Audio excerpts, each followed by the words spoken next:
And we are back with the next one of these like behind the scenes author notes, I guess. Um, yeah, so Doug and Dee with Sarah, it kind of goes now on to like Sarah's backstory, which really isn't like too much elaborated on aside from that side story where it just shows why Sarah was pissed off at Doug and it's because of her painting. Um, yeah, it's like she wanted to do ballet. It really like a lot of things like kind of towards the end of me finishing. I just needed to finish because I knew I would never finish. I don't know why I never did that with like like for a timeline. I basically wrote like I typed out something. I think it is I have it unprivated on Wattpad. So that's when I originally wrote cards.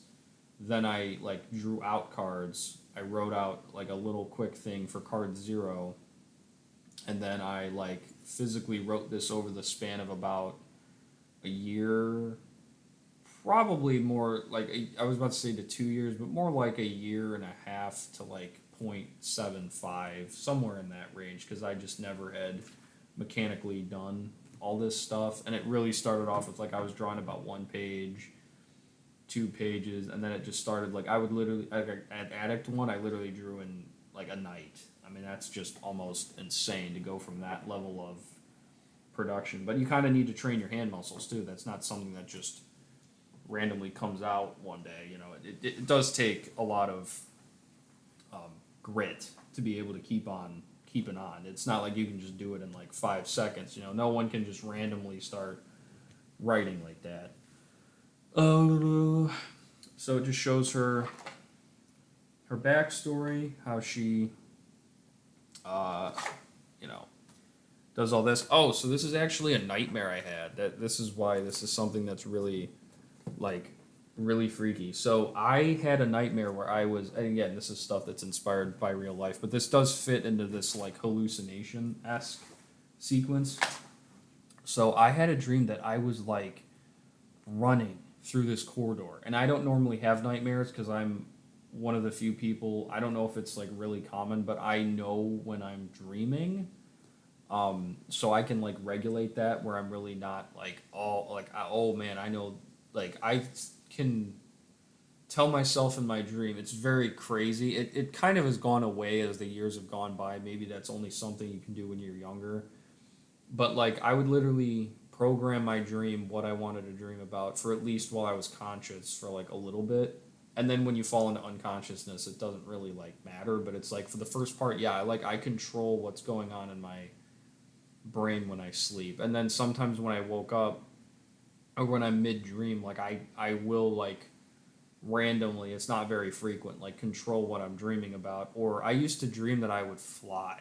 Like I used to dream that I would be having powers or like I can dream it's so weird I guess describing it because I don't know how many like some people don't have an internal monologue so this might just come off as really weird but I used to dream of myself in the third person like I would see myself moving around like I would never be dreaming in first person I think that's common but like I don't know it's just really strange but anyway for this nightmare I was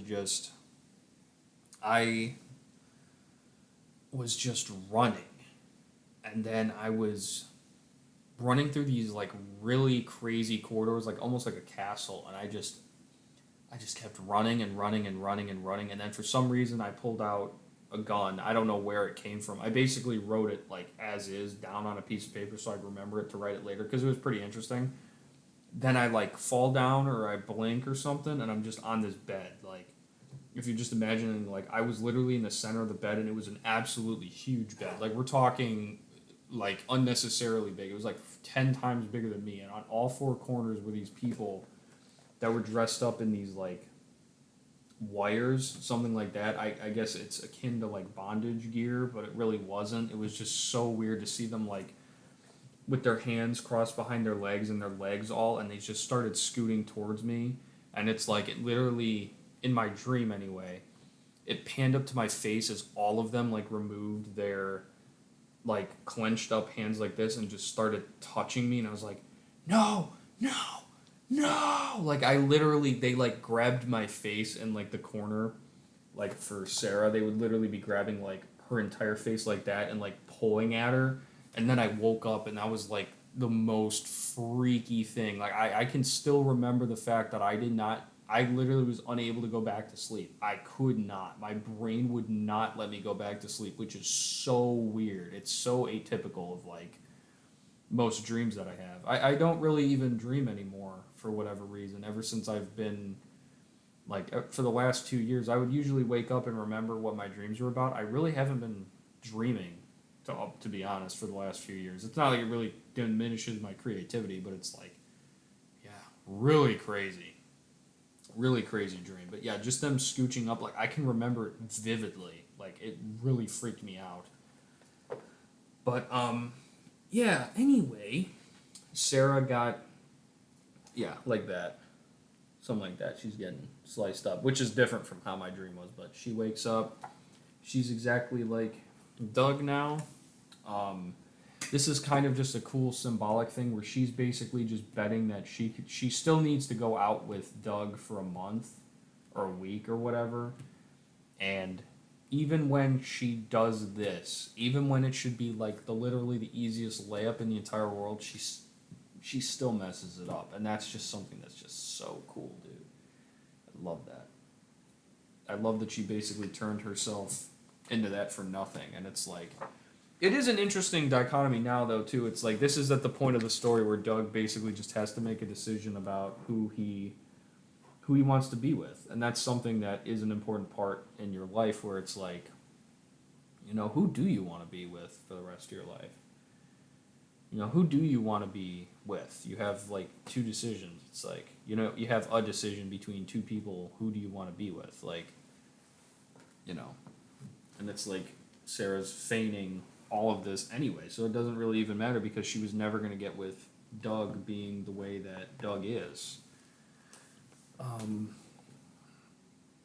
so Doug and Dee get along together a bit more. And then that's basically the end of that one, but it's only 7 minutes, so I can definitely go on to book 3. Just kind of like, I don't know, it feels like the intensity of like, yeah, I'm really just kind of throwing out all my thoughts out there, but it's like, I don't know, there's really no closure to it.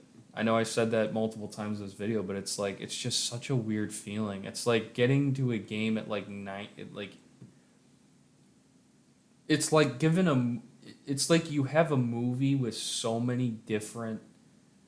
Okay, how about I describe it like this? Like, let's just say you have a 15-hour cut of your favorite movie of all time, and you don't have any editing software. It's basically like no matter what I do, like, oh, I have really good moments in here. Oh, I have this, but it's like I can't edit it down because for me to put all this in.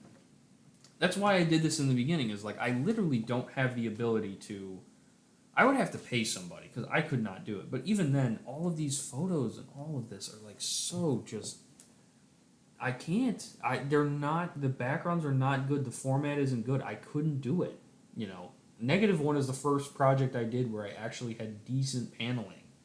You know, I did this completely isolated, which is something I should have not done at all. Doing basic panel structure, that's something I could have done. But I mean, I guess it works for me because it's like nice going like this. But yeah, it's like, oh, I just wish I could plug a machine in my head. Even if I wrote AI to like, even if they have a future where I can write AI, it would still take me like 6 months to describe everything accurately. It would take me months because I have years of material, literal years, 5 years of material that I've written. Not that I regret all of it, because I am such at a young age where it's like I still have multiple years to keep writing. I mean, the earliest mangaka in Japan is Chainsaw Man's writer. I think he's only 31 or something. Maybe he's younger and I just don't remember. But most people don't even start till they're like 50, so it's kind of not really fair to be that harsh to myself. But it's still just like, oh, I wish I had a machine. Because I'm so creative, I just want to like put all of it down so there's a proper ending to it. But I guess like, you know, that's life. Sometimes life just doesn't let you give the proper ending you want. I mean, for me to rewrite this now too, it would take me like 3 years, honestly, for me to like do exactly what I would want. because like my time in my life that I'm free is like getting shorter and shorter. I pretty much can't do this unless I never have to work a day in my life ever again. I think what I'm writing next is a lot better in terms of that, but it's like, oh, I just wish I could do it. But anywho, yeah, we start to get to the end. I don't think there's really anything in here for a lot of this where it's like super important until it gets to the like part where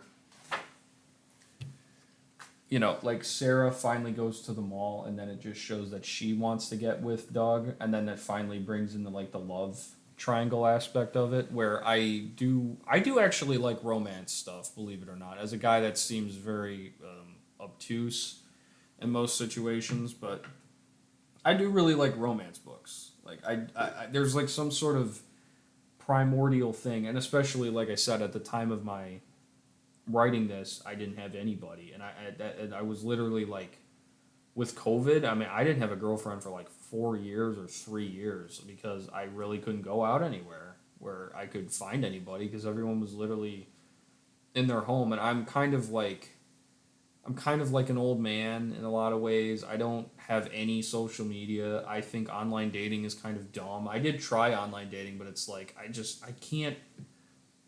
I like literally call people. I'm probably one of the few people who like I cannot stand texting for like unless it's like if you want to text your family member and be like, hey, I'm thinking about you. How are things? Like you don't need a huge conversation, but it's like I kind of got to the point when I started hanging out with like my new friend group. I think this happened even before with like a lot of my old friend groups. Like if I can't get it more than 5 minutes, I just start calling people. Like I cannot stand like the back and forth of like going all that distance. So I literally just started calling people. Yeah. So that is something that I did. What is that? Oh, they're just cutting in the wall again. So what was I talking about? Oh yeah. So they were showing off that 3 likes Doug.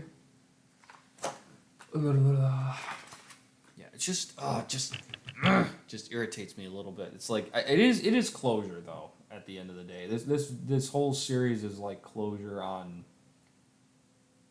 It's like your kid, man. There's really no other way to describe it. I mean, it's very weird. I'm glad though that I am accepting that I need to do this and move on. It is good, but it's like, you know, it's like your kid. It is like your kid. It's like your.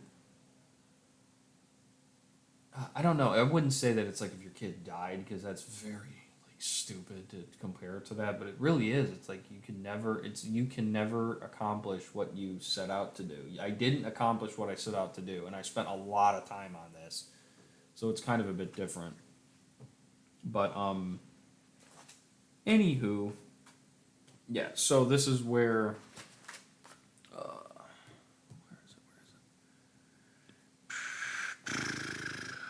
Where is it? Let me see. Let me see. Where is it?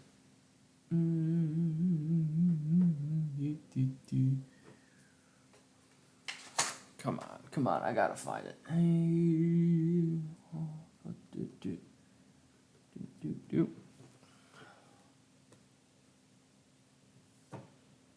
There we go. So she could do it too. She will kill you, man. Or is that what you want? Julie to kill you? She could do it. One punch and you'd be gone. Lights out. This is such a good part in what I wrote. That is something where the main character dying is like, oh, so good. There's very few stories that do it. And I think especially with the basis that this is the prequel story, knowing that only like a few characters actually survived to the original, knowing that his entire clock was gone from the beginning is just so good. And especially the foreshadowing here where it's like this is juxtaposed with the fact that like Doug and Julie get along so well that there's really no way that would make any sense. It's like, really? Like, that's the complaint you have? Like, oh, she's really strong? Like, there's no way that she's going to do it. If she falls in love with him, there's no way that she would do that. So it's good. It's a good like, it's a good way to show that, it's just life too. I really think it's just tragic when you have stuff like this, and that is like, I guess, another theme that's in there is like, just tragedy can come at like any time. There have been multiple points in everyone's life where it's like, just, what, just tragedy can just happen. It's like you get no explanation, you get no closure. I guess that is similar to what this is in a way. I guess it is kind of one of the greatest themes of all of it, is like, sometimes just stuff in your life happens and you just have no like overall control over it. Like Doug and Julie getting together and Julie just murking him, like, it comes after 1 second, and like, that's it. Like, you don't get any closure to it. I mean, she does, again, it's like with part 4, I'll go over that in a bit, but it's like, no closure. Like, that's just what happens. It's like, tragedies happen in your life. Like P fighting Zeke, like, that was it. Just something that really sucks. So, anywho, yeah, this is something where I showed Metal turning bad. It's just like his brother, like, going away. And then this is kind of like all the other ideas that I had.